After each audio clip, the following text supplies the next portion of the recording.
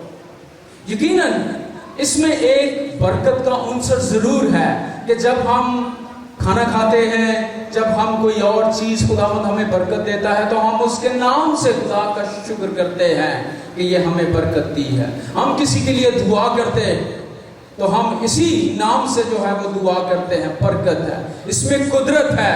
بہت سارے کل لوگوں نے، بے اولاد جوڑوں نے مجھے جو ہے وہ اپنی دعائیں درخواست دی کہ ہماری لیے دعا کی جائے، اور میں یہ دیکھ رہا تھا کہ ان کا ایمان یہ ہے کہ مسیح کا نام جو ہے وہ یہ قدرت کا مالک ہے، کہ اس کے نام کے وسیلے سے ان کے لیے برکت کی دعا کی جائے گی تو خدا ان کو برکت دے گا۔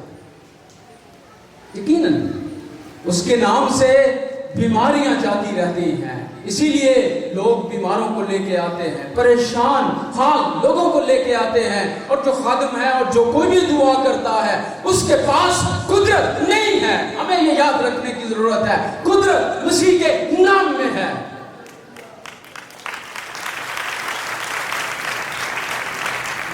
اور اس لیے میں اس بہن کو یہ کہہ رہا تھا کہ آپ بھی دعا کریں، میں بھی مسیح کے نام کے وسیلے سے دعا کروں گا، آپ کے پاس بھی یہ حق ہے کہ آپ بھی مسیح کے نام کے وسیلے سے اپنے لیے بھی اور دوسروں کے لیے بھی دعا کریں۔ یہ ہر ایک مسیحی ایماندار کو اس نام کی قدرت کا اندازہ ہونا چاہیے کہ اس نام میں قدرت کیا ہے، اور اس کے بارے میں جاننے کی ضرورت ہے۔ شاید ایک بچہ بھی مسیح کے نام میں دعا کرے، اس کو بھی یہ پتا ہونا چاہیے کہ اس نام میں قدرت ہے، اور ہر ایک کو مسیح کے پاس اور دعا جو ہے وہ مسیح کے نام میں ہی کرنی چاہیے، کیونکہ اسی میں قدرت اور طاقت ہے۔ اور اس لیے مجھے اور آپ کو یاد رکھنا چاہیے کہ یہ نام جو ہے کتنی قدرت کا جو ہے وہ مالک ہے۔ اس نام کے وسیلے سے جو ہے وہ بدرو گرفتہ آزاد ہو جاتے ہیں، بیماریاں جاتی رہتی ہیں، لوگوں کو جو ہے بھانچ پن ان کا جاتا رہتا ہے، جو کچھ بھی ہے یہ برکت ہے اور اس نام کی قدرت ہے۔ لیکن اس کے ساتھ رسول اس بات کی طرف بھی ہماری توجہ دلاتا ہے کہ جو کام بھی کرو وہ بھی اسی نام سے کرو۔ اب جب ہم مسیح کے نام سے جو کام بھی کرتے ہیں، جس شعبے میں بھی خداوند نے ہمیں رکھا ہے، ہم استاد ہیں، ٹیچر ہیں، نرس ہیں، کوئی بھی کام کرتے ہیں، کوئی کیشیئر ہے، کوئی بھی ہے، تو یہ جان کر کرنا چاہیے کہ ہم خداوند یسوع کے نام سے کرتے ہیں۔ اگر ہم پیسوں میں بددیانتی کرتے ہیں تو کس کے نام کی تکفیر کر رہے ہیں؟ اگر ہم اپنے کام میں خیانت کرتے ہیں تو کس کے نام کی تکفیر ہو رہی ہے؟ کیونکہ رسول کہتا ہے کہ اس نام سے ہر ایک کام کرو۔ اس لیے مسیحی ایمانداروں کے لیے یہ بہت بڑی گواہی اس ملک میں ہے اور ہونی چاہیے۔ اور کبھی شاید اس طرح سے تھا کہ کوئی بھی کراچی میں نے بہت زیادہ دفعہ اس بات کو سنا کچھ سال پہلے کہ جی جو بھی کاروبار کرنے والے لوگ ہیں وہ پیسے کا حساب کتاب کے لیے کوئی مسیحی ڈھونڈتے ہیں۔ کیوں ڈھونڈتے ہیں؟ کہ یہ خیانت نہیں کرتے، یہ جھوٹ نہیں بولتے، یہ چوری نہیں کرتے، یہ برا کام نہیں، اس لیے ہمیں کوئی مسیحی اس پیسے میں۔ لیکن آج شاید یہ گواہی نہیں رہی ہماری۔ مسیحی ایمانداروں کو یہ جاننے کی ضرورت ہے کہ ہم جو کام بھی کریں وہ مسیح کے نام سے کرتے ہیں، اور اگر خیانت ہے، بددیانتی ہے، ہمارے کام میں جھول ہے، چوکیدار ہے، تو وہ یہ جان کر کرے کہ میں مسیح کے نام سے کام کرتا ہوں، وہ میرا مالک ہے اور میں اس کے سامنے جواب دہ ہوں، اس کے سامنے اکاؤنٹیبل ہوں۔ اور کتنی میں بڑے عہدے سے لے کر نیچے تک کوئی بھی کام ہے، سب کام مسیحیوں کو یہ یاد رکھنے چاہیے کہ وہ مسیح کے نام سے ہیں، اور اگر ہم نے اپنے کام میں کوئی بھی خیانت کی تو اس سے مسیح کے نام کی تکفیر ہوگی، بے عزتی ہوگی مسیح کے نام کی۔ اس لیے مجھے اور آپ کے لیے یہ کتنا بڑا جو ہے وہ چیلنج ہے کہ ہم جو کام بھی کریں وہ مسیح کے نام سے کریں، تاکہ لوگ جب ہمارے کاموں کو دیکھیں تو وہ مسیح کے نام کی جو ہے وہ تعریف کریں۔ اس کے نام کو عزت اور جلال دیں۔ آج اخبارات دیکھ لیں اٹھا کر، جہاں پر بہت زیادہ جرائم ہیں، بری چیزیں ہیں، ہر طرح کی ہیں، اور جب میں اخبار پڑھتا ہوں تو میں کوئی نہ کوئی دو تین نام اس میں مسیحیوں کے بھی آ جاتے ہیں۔ اتنے بڑے ملک میں ہماری تھوڑی تعداد ہونے کے باوجود یہ ہے کہ ہماری جو کلیسیائی زندگی ہے، معاشرتی زندگی ہے، اس میں سلجھاؤ نہیں ہے۔ اس طرح سے مسیح کے نام کی جو ہے وہ عزت اور تعریف نہیں ہے، کیونکہ ہم اپنے کاموں سے، اپنی زندگی سے مسیح کو پیش نہیں کر سکے۔ کتنا بڑا چیلنج ہے، کتنا بڑا جو ہے ہمارے لیے جو ہے وہ سوچنے کا مقام ہے کہ ہم مسیح کے نام سے جو ہے یہ کام کریں، تاکہ مسیح کے نام کو جو ہے وہ عزت اور جلال ملے۔ اور بہت دفعہ ہم مسیحی صرف گرجا گھر کی چار دیواری کے اندر ہیں۔ ہماری مسیحیت حقیقت میں جب ہم عبادت سے اٹھ کر باہر جائیں گے، پھر ہماری مسیحیت کا پتہ چلے گا کہ ہم کتنے مسیحی ہیں، ہم کس نام سے کہلواتے ہیں۔ ہماری 24 گھنٹے کی مسیح کے ساتھ کمٹمنٹ ہے، تھوڑے وقت کے لیے نہیں کہ میں خداوند تیرے ساتھ اتنے وقت کے لیے وفادار ہوں، اس سے باہر گیا تو میری تیرے ساتھ کوئی وفاداری نہیں ہے۔ ایسی کمٹمنٹ خداوند نہیں چاہتا۔ خداوند پوری زندگی کی کمٹمنٹ ہمارے ساتھ چاہتا ہے، کیونکہ وہ خود ہمارے ساتھ جو ہے وہ وفادار ہے۔ اس نے یہ نہیں کہا کہ اسلام تو اندر ہے، تو میرے ساتھ وفادار ہے، میں ہوں۔ وہ ہمارے ساتھ ہر لمحے، ہر وقت، ساری زندگی کے لیے وہ وفادار ہے، اور اسی وفاداری کا وہ ہم سے تقاضا کرتا ہے کہ ہم نے بھی اپنے کام کے ساتھ اپنے خداوند کو جو ہے وہ پیش کرنا ہے، اپنی زندگی سے مسیح کو جو ہے وہ پیش کرنا ہے۔ اس خطے میں آپ 19ویں صدی دیکھ لیں، 20ویں صدی کا آغاز دیکھ لیں، مسیحیت کیسے پھیل رہی تھی، اور جہاں پر یہ خیمہ ہے شمالی ہندوستان میں، پہلی دفعہ جو ہم جدید مسیحیت ہے اس دنیا، خاص کر اس خطے میں، پہلی مسیحیت جو پہلی صدی کی تھی، وہ کسی طرح سے وہ یہاں سے فیڈ ہو گئی، اور اسی جگہ سے اس مسیحیت کا جو ہے وہ آغاز ہوا، اور کس طرح سے لوگ جوک تک جوک مسیح کے پاس آنے لگے۔ اور بہت دفعہ ہم سوچتے ہیں کہ شاید مشنریز نے، انہوں نے بڑا کام کیا، انگریز آئے سب کچھ، لیکن یاد رکھنے کی ضرورت ہے کہ جنہوں نے انجیل کو، مسیح کے نام کو چکھ لیا، ان لوگوں نے جا کے مسیح کو پیش کیا اپنے کاموں سے، اپنی زندگی سے۔ اور ایک شخص ہے ویسکم پکٹ، اس نے کلیسیائی تاریخ میں بہت سارے لوگ اینڈریو گورڈن کو جانتے ہیں، جو یہاں پر اسی جگہ پر وہ آ کے انہوں نے مشن سٹیشن لگائے اور انجیل وہ پھیلانے لگے۔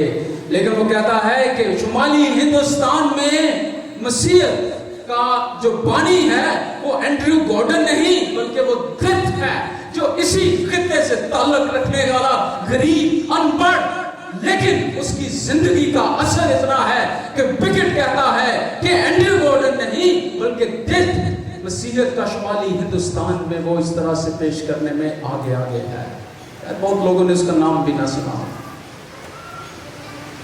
اب پاکستان کی کلیسیا کے لیے یہ چیلنج ہے، میرے اور آپ کے لیے ہے کہ ہم اپنے خداوند کی اور اس پاک انجیل کو، اس کو جو ہے وہ کیسے اس خطے میں جو ہے وہ پھیلائیں، اور مسیح کے نام کو، مسیح کے کلام کو جو حق ہے، سچائی ہے، مسیح کے اطمینان کو ہم کیسے دنیا کے ساتھ بانٹیں۔ یہ میری اور آپ کی ذمہ داری ہے بطور مسیحی ایماندار۔ ہمیں اپنے خداوند کے اطمینان، اس کے کلام جو کلام حق ہے، اور اپنے کاموں سے اس کے نام کی جو ہے وہ گواہی دینی ہے، تاکہ کوئی خداوند کے نام کی جو ہے وہ تکفیر نہ کرے، بلکہ میری اور آپ کی زندگی سے، میرے اور آپ کے کاموں سے ہمارے خداوند یسوع کا نام جو ہے وہ جلال پائے، عزت پائے، اس کی گواہی ہو، اس کی انجیل پھیلے، اور یہ سچائی دنیا تک جو ہے وہ پھیلتی چلی جائے۔ یہ بہت بڑا بوجھ، ذمہ داری مسیحی ایمانداروں کے لیے اس خطے میں ہے، مسیحی کلیسیا کے لیے اس خطے میں ہے، اور اگر ہم اس میں ناکام ہو جائیں تو پھر ان کنونشنوں کا، ان سارے اجتماعات کا کیا فائدہ؟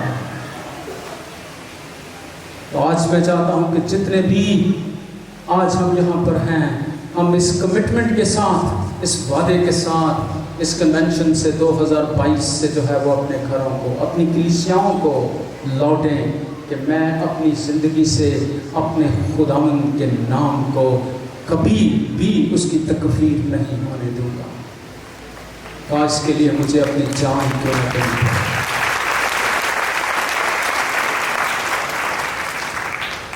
اسی چیلنج کے ساتھ آئیے ہم اپنے سروں کو جھکائیں اور دعا مانگیں۔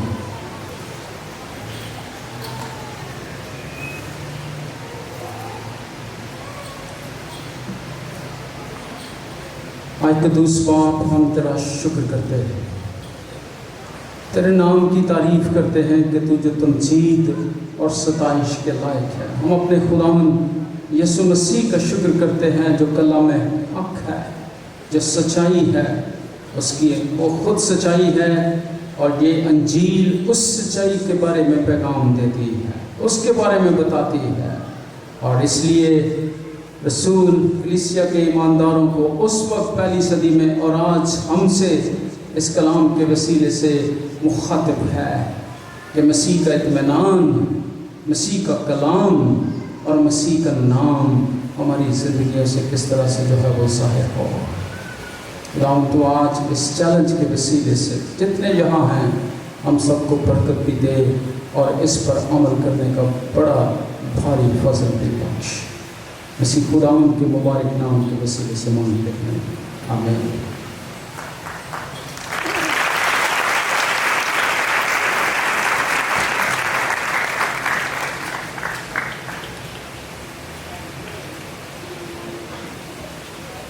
اس سے پہلے کہ ہم دعا ربانی اور برکت کے